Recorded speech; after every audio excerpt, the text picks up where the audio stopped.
Hello everyone and welcome to British Murders, the podcast that focuses exclusively on British murder cases with an occasional glimpse at horror movies. I'm your host Stuart Blues and this is now the 7th episode of Season 4. I had a message last week from one of my listeners on Spotify and they said that the episode kept skipping. It didn't skip for me when I checked, but I think I did mess up the editing in one part of the show. I just can't remember at which point. Apologies for that, but hey, I'm only human. Just like everyone else, I am susceptible to mistakes. If you know me, then I am just the most clumsy person you've ever met, so it's right within my MO, that. Thanks though, Tegan, for raising that to me via Instagram. It is appreciated. I'd also like to say a massive thank you to every single person who has listened to British Murders over the last 11 months since the show launched in December 2020.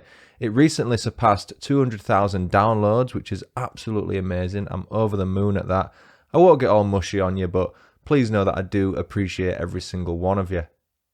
If you are watching this on YouTube, I've gone from using my laptop camera, which is terrible, back to my phone. It's more work, but it's going to be a lot of a better picture, basically. It also means that you'll see how tired I look. Why do I look so tired? Well, I'm a father of a toddler, and I work, and I do this on the side. I'm just a tired man. That's why it's in HD now, and I look like shit, but hey, whatever. As always, let's kick off the show with this. Welcome to Daddy Facts. That, as ever, was the ridiculously cute jingle for the show's opening icebreaker segment named Daddy Facts, or Dad Facts. It's the part of the show that involves me reading out a random dad fact from a pack of cards my daughter got me a few years ago, and here is this week's fact. Make DIY fire starters from twisted rolls of newspaper by dipping cotton pads into candle wax or by cutting out egg cartons and filling them with shredded paper and candle wax. I think that's kind of something that we could potentially use on a desert island for once, guys. We found one. Now, I don't know where you get egg boxes on a deserted island. Or candles. Because you need candles to make candle wax, obviously. Seems quite long, that, doesn't it? Maybe just rub two sticks together. Like Ramiers. Yeah. Kinda useful, only if you've got the tools required. Never mind. Let's move on to the second part of the show. The Serial Killer's Book of Haiku. Here is this week's haiku. Lights flashing blue-red. I stiffen, the gun in hand. A breath, then alert. This week's picture. It looks like a police car, I believe. Like kind of a police car with flashing lights, which kind of makes sense. Flashing blue and red. There you go. As a reminder, a haiku is a Japanese poem made up of 17 syllables in 3 lines of 5, 7, and 5. It's also meant to be read in one breath, and I get these from The Serial Killer's Book of Haiku by Rose Bundy. There is a link in my bio if you're interested in all things murderous and Japanese poem style. It's fun if you like poetry. So, with that done, let's get on to this week's case. This case was suggested by listener Lizzie Hayes. Now, Lizzie was the one who suggested the Olga and Dylan Freeman case that I covered in episode 1 of season 4 of British Murders. Lizzie sent an email to britishmurderspodcast@gmail.com, and as with all case suggestions, I added it to my episode list, and here we are. As another reminder, this 4th season is made up entirely of listener-suggested cases. If you want a case to be covered and get a shout-out, please do get in touch. Season 5's episode list is filling up quickly, so please do keep your case suggestions coming in if you want yours to be featured sooner rather than later. As always, let's start with a look at the area where this story takes place. We're in Bristol this week, or what I like to call the graffiti capital of England. Now, in August last year, I visited Bristol. It was on a stag do, and my goodness was I shocked at how run down the place was. Granted, we did stay in a somewhat impoverished area where people were openly buying crack at 10 a.m. The police even knocked on our door once looking for a random female that we'd never heard of, but I did expect more from the place. The best word I could use to describe Bristol is edgy. It's the sort of place where hipsters walk around with outrageous sunglasses on, some form of an edgy hat like a French beret, a sleeveless top, rolled up chinos and flip-flops. That's cool in Bristol, you know, you look cool. You'd be like, wow, look how edgy that guy is. A full English breakfast, it doesn't exist down there. Instead, it's more like avocado and toast, or 3 chips served in a bowling shoe on a spade, that kind of vibe. I'm sure it has its lovely areas too, as do all towns and cities in England, but maybe I just went to the wrong one. With my personal review of the most populous city in southwest England over with, let's run through my top 7 facts about Bristol. Why 7? Because I can. In at number 1, it's the world's largest manufacturer of hot air balloons. Number 2, infamous pirate Edward Teach, better known as Blackbeard, had a hideout in Bristol's Redcliffe Caves. Number 3, the first modern bungee jumps were made from the Clifton Suspension Bridge on April 1st, 1979.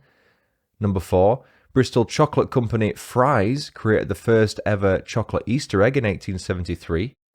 Number 5, Aardman Animations Limited are based in Bristol. They're the animation studio who brought us Morph, Creature Comforts, Shaun the Sheep, Chicken Run, and of course Wallet and Gromit. Number 6, until the standardisation of time after train travel was introduced, Bristol used to have its own time zone. Its clocks ran 10 minutes behind the ones in London. No idea why. 'Cause it's edgy, baby. And finally, at number 7, graffiti artist Banksy is from Bristol, as are comedians Lee Evans and Stephen Merchant.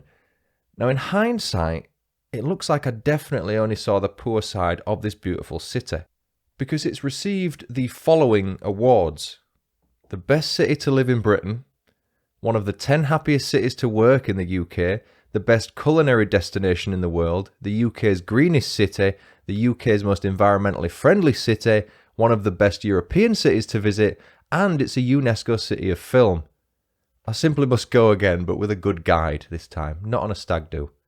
If any Bristolians are listening, please reach out and tell me the best things to do in your wonderful city. Wonderful according to online, not according to my experience. Now then, let me introduce the first character in this week's story. Typically I start with the villain, but I'm not going to do that this week. Instead, allow me to introduce a man named Bijan Ebrahimi. Born in the Western Asian country of the Islamic Republic of Iran in 1969, Bijan lost both of his parents when he was in his early 20s. His mother, who had suffered a stroke in 1981 and was paralysed as a result, passed away 10 years later in 1991. His father fell ill with cancer the following year in 1992 and sadly passed away a few years later. Fast forward to the year 2000, the then 31-year-old Bijan decided to leave Iran and made his way to the UK as a refugee. As well as losing his parents early in his life, Bijan had mobility issues due to an untreated back condition that had plagued him since his 20s. He registered as disabled upon arriving in the UK. His main hobby was maintaining his hanging baskets, which he wore regularly every day. So, where does Bristol come into this story? The award-winning city, which by the way is its own ceremonial county, is where Bijan was housed by the local council. Specifically, it was the Brislington area of South Bristol where Bijan ended up calling home after being granted indefinite leave to remain in the UK in July 2001. Historically, Brislington and South Bristol in general was seen as traditional, British, Caucasian, a working class area. Back in the early 2000s, there was a lot of graffiti all over Brislington's walls which read White Briz. That could either mean White Bristol or White Brislington, I suppose. Still, there appeared to be a lot of what one can only describe as white supremacist propaganda on the streets at the time. No idea whether it's there now. I don't recall seeing anything like that where I stayed, but I don't really know whereabouts in Bristol I stayed, to be fair. I mention this because Bijan received a lot of abuse as soon as he arrived in the UK. Some of the abuse he suffered was genuinely shocking. For example, in 2005, one of Bijan's housemates threw boiling water all over him in his shared Bedminster property. The housemate was later convicted and jailed for the attack, but that's not exactly a welcome to England kind of statement, is it? He was allocated a caseworker by UK charity Stand Against Racism and Equality, or SARI. He was eventually moved by the council to a flat in the Whartons housing estate in Brislington in November 2006. The abuse didn't stop there though, as his new neighbours were just as unbearable as his previous ones.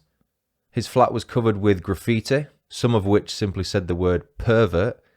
I'm not sure how, but my research said that fire was put through his letterbox. Now, possibly that could have been like a flaming rag or some lit matches.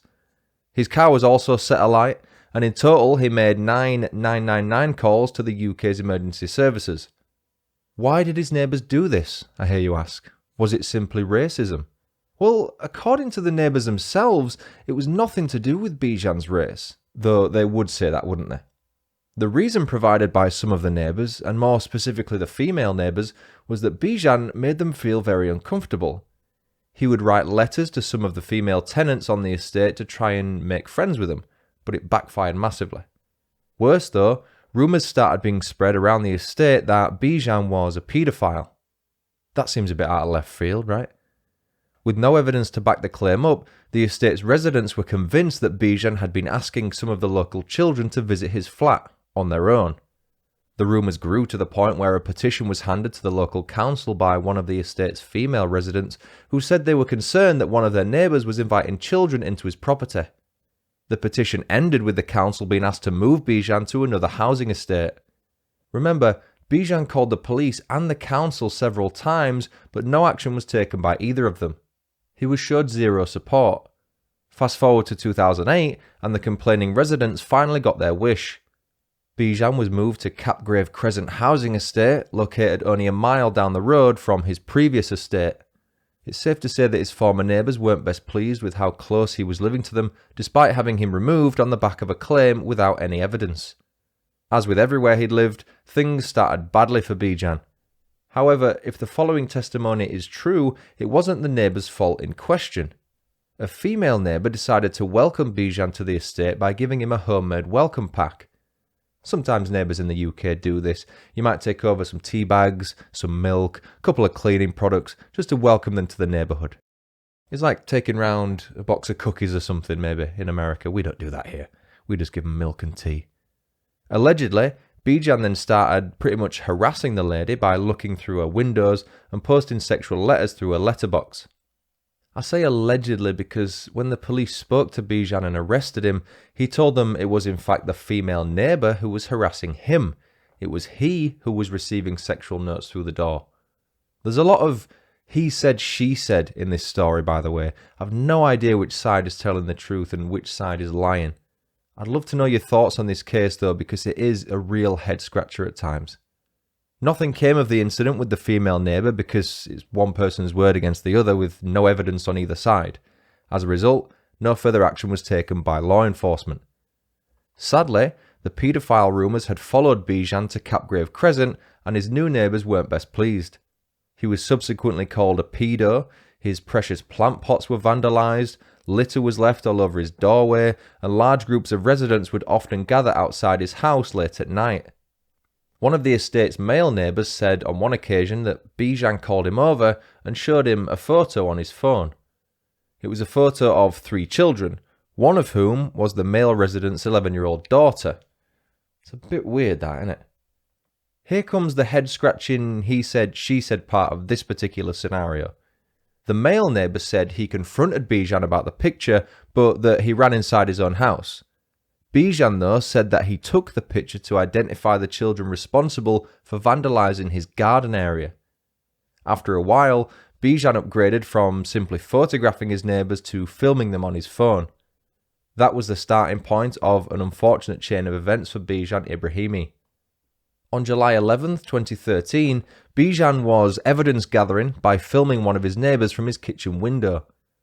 Lee James, the neighbour in question, was behaving antisocially and was consuming a large amount of alcohol in the presence of his kids in the communal courtyard area of the estate. Upon noticing Bijan and mistakenly thinking he was filming his children, the paedophile rumour was clearly believed, Lee James confronted Bijan inside Bijan's house. Filming the entire thing on his phone, Bijan can be heard telling Lee to get out of his house whilst the drunk neighbour forces his way inside Bijan's doorway. The whole thing is available to watch online if you wish to see it, but this is what Lee said during that heated confrontation. "I'm going to ring the police station saying you're taking pictures of me. What are you taking pictures of me for? That's crude. Don't you dare take pictures of me, alright? Get the fuck away with the fucking pictures, alright? Take pictures of me again and I'll fuck you up. Bijan immediately called the police after Lee was dragged away by his girlfriend. During the 999 call, again, all available online, the audio and video, Bijan said to the operator that one of his new neighbours had headbutted him, though it's clear to see from the video footage that Lee did no such thing. When asked if Lee had said anything racist to him, Bijan said no, which was true. I'd like to point out that it's also clear from the footage that Bijan was filming Lee's antisocial behaviour and not his children. To say Bijan had the police's number on speed dial would be a bit of an understatement. It was noted by the dispatched officers that day that he had made 78 calls to them in total since moving to Capgrave Crescent. He regularly complained about the neighbours' pets, the loudness of music, ball games being played on the grass, etc. Upon their arrival at Capgrave Crescent, PCs Helen Harris and Leanne Winter, remember their names as it'll be important later, felt the situation was being antagonised by Bijan, who was still filming everything on his phone. He was also shouting things towards the officers whilst they attempted to gather information from the residents who'd gathered and formed sort of a mob in the communal courtyard area. Despite being asked to remain in his flat, Bijan didn't listen. PCs Harris and Winter then decided to take Bijan to the local police station rather than Lee James. Bizarre decision? Or tactically the right thing to do? Their rationale for taking in Bijan as opposed to Lee was that they didn't want to leave Bijan alone with the rest of the mob. They arrested him for his own safety. No charges were filed against Lee James, by the way, despite him being heard shouting, "I'm going to kill him," as the police car pulled away. Bijan arrived at Broadbury Road Police Station at 10:13 p.m. that night. I've watched the CCTV footage from inside Broadbury Station that night and, my goodness, it's uncomfortable viewing. Bijan continued to talk and talk and talk, and the arresting officers quickly grew tired of him. One such instance of rudeness came when Bijan said, "I'm talking to you as a friend," to which one of the PCs replied, "No, I'm not your friend. I'm a police officer, and you're a pain in the ass. Don't speak to me." How's that for serving the Queen in the office of constable with fairness, integrity, diligence and impartiality? Later that evening, Bijan was told the following. Right, you're going to be arrested for a public order offence. You've antagonised the situation, like I've already said. We've asked you not to do things like take photographs and film things. You've gone ahead and done that, and now you've been arrested for that. So you do not have to say anything, etc. He was read his rights at that point. Remember, Bijan called the police asking for their help after Lee James forced himself into his flat and aggressively confronted him. It's difficult to assess based on the footage available, but the officers at Broadbury Station were convinced that Bijan was under the influence of alcohol due to his constant word slurring. Bijan drank to excess regularly, according to his neighbours. The most disturbing part of the police station footage, though, at least for me, was when Bijan extended his arm to make a point whilst talking to the custody sergeant who was sat behind the front desk. In doing so, Bijan barely touches a part of one of the PC's arms. A straightforward accident. He wasn't even looking at her. He probably didn't even feel the contact, to be honest. It was that light and insignificant. Regardless, the officer quickly smacked Bijan's hand away with a piece of paper that she had in her hand and sharply said, "Get off." That was followed by a proper awkward silence and a look between her and the custody sergeant. I can only describe it as, "Shit, I shouldn't have done that, should I?" One of those looks. Deciding to press the point further, in for a penny and all that, the officer then said, "Don't keep pointing at me. How rude are you?" He wasn't even pointing at her. The custody sergeant went on to ask Bijan if he had any mental health problems, to which he replied he suffers from depression. After a night in the cells, our story resumes at midday on July 12, 2013, when Bijan was released without charge from Broadbury Road Police Station. During his discharge, Bijan was explicitly asked if he had any friends or relatives he could stay with or had anywhere else he could go. Immediately returning to Capgrave Crescent was clearly a risk. Bijan said, "No, I'm going home." With that decided, an officer dropped him off and Bijan promptly started tending to his hanging baskets. Whilst there, the officer decided to speak to a few of Bijan's neighbours, including Lee James's girlfriend. She reiterated that Bijan was a paedophile. Her unsubstantiated claim was backed up by some of the other residents who began to surround the officer. What's interesting about that is that, according to the officer, not one resident mentioned Bijan's race or said anything racist. Their only bone of contention was that they believed him to be a paedophile and a nightmare neighbour, despite the officer saying that she had seen the footage he'd taken and confirmed that he in fact was not a paedophile. Having said that, another neighbour, one who wasn't part of the angry mob, said that Capgrave was an incredibly racist community. So I really don't know who or what to believe at this point. From around 2:30 p.m. on July 12, 2013, the day he was released, to just after 9:30 p.m. that same night, Bijan made a total of 13 calls to Avon and Somerset police. Each time he asked to speak directly with PC Kevin Duffy, who was his beat manager. A community beat manager is a police officer within the British Police's territorial police forces, usually responsible for a particular neighbourhood or the area of a town or city. He was clearly designated to Capgrave Crescent. Each time Bijan called, the operator would speak with PC Duffy, who said he was not prepared to talk to Bijan that evening. Bijan had been prioritised on PC Duffy's list, but not until the following Monday, and this was a Friday. Despite repeatedly telling the operator that his life was in danger and that a mob had gathered at his door, PC Duffy refused to give Bijan the time of day.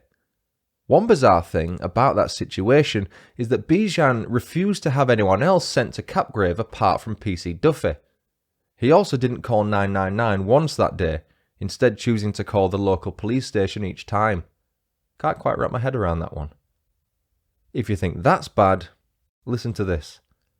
At 7:32 p.m, Bijan called again, but this time he asked for PC Leanne Winter instead of PC Duffy. I told you to remember the name. The operator rang through to PC Winter, who was on a break and eating a pot noodle. This is all on audio recordings, I'm not making this up. Upon hearing who the operator had on the line, PC Winter said the following, and this is a quote. "I don't want to speak to him. Tell him I'm busy at a job, and it won't be me coming." When Bijan called at 8:07 p.m. and asked for PC Duffy, he told the operator he had been told by PC Duffy's sergeant that PC Duffy would be attending Capgrave at 7 p.m. Take a shot every time I say PC Duffy. PC Duffy was furious at what he said was a flat lie from Bijan, and PC Duffy was even considering reporting him for harassment at that point. PC Duffy, are you pissed yet? PC Duffy contacted PCSO Andrew Passmore and told him to head over to Capgrave Crescent to show a bit of a presence, conduct a foot patrol.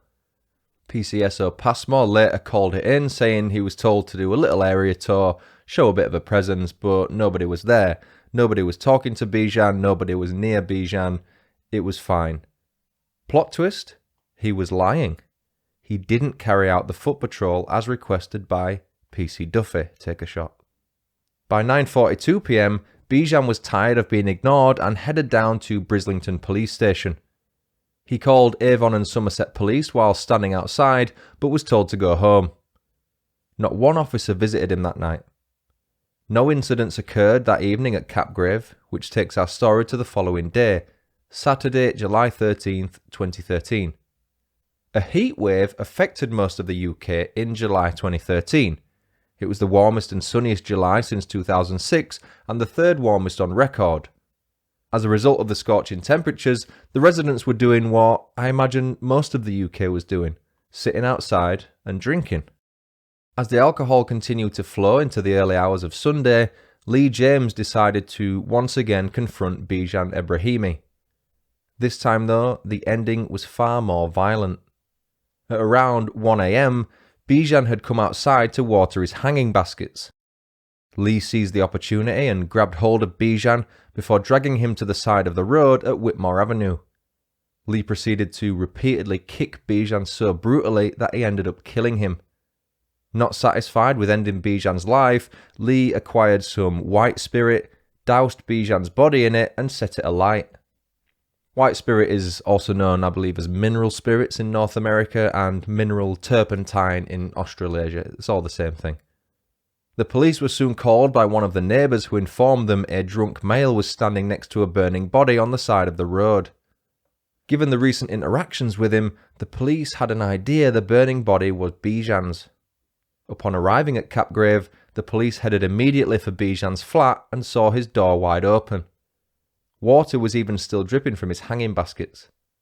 Lee James was the immediate key suspect given his history with Bijan, and an independent witness confirmed that she had seen Lee kick Bijan to death. She said she saw Lee stamping on Bijan's head while shouting, "Have some of that." Lee, who had a history of domestic violence charges, had spoken openly about burning Bijan's house down and even warned police he would sort it out himself if they did not act. He said, "I'm not scared of being arrested or going to prison, and I would do anything to protect my children."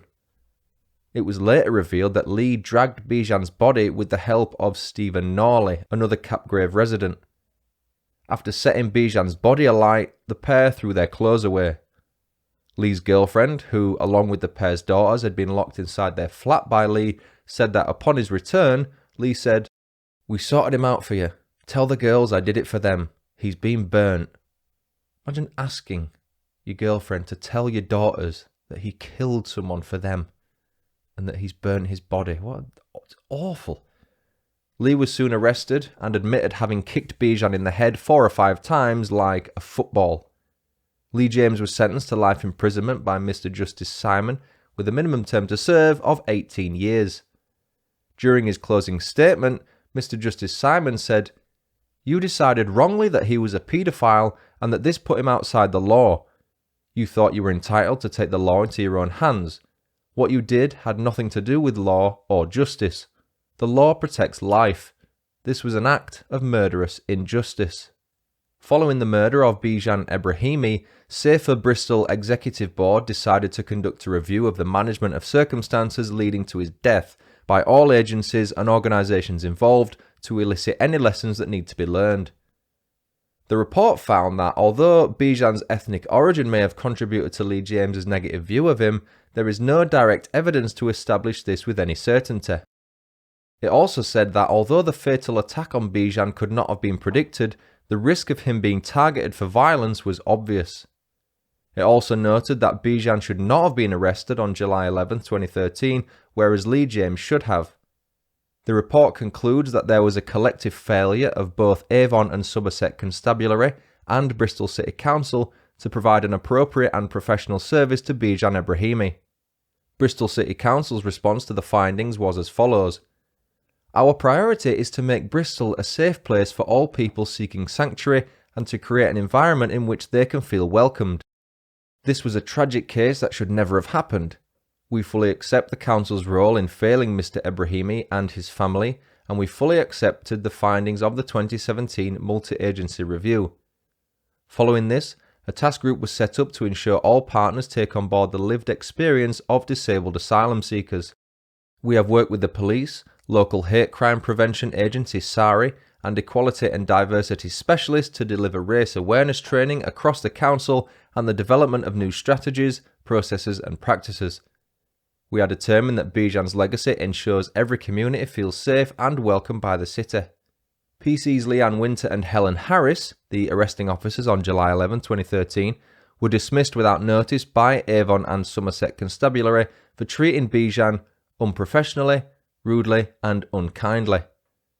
PCSO Andrew Passmore was found guilty of misconduct in a public office and jailed for 4 months. PC Kevin Duffy was found guilty of gross misconduct and jailed for 10 months. PC Duffy feels that he was a scapegoat due to being a white man in a police uniform. The following statement was made by Avon and Somerset Police after the dismissals. "The murder of Bijan Ebrahimi was a tragedy, and we fully accept the policing response was wholly inadequate and we failed to protect him. We wasted no time in implementing subsequent changes, and a report found that our force responds well to incidents involving vulnerable people and works effectively with other agencies to protect them. We're now recognised as a leading force in the use of data analytics, which has transformed the way we work.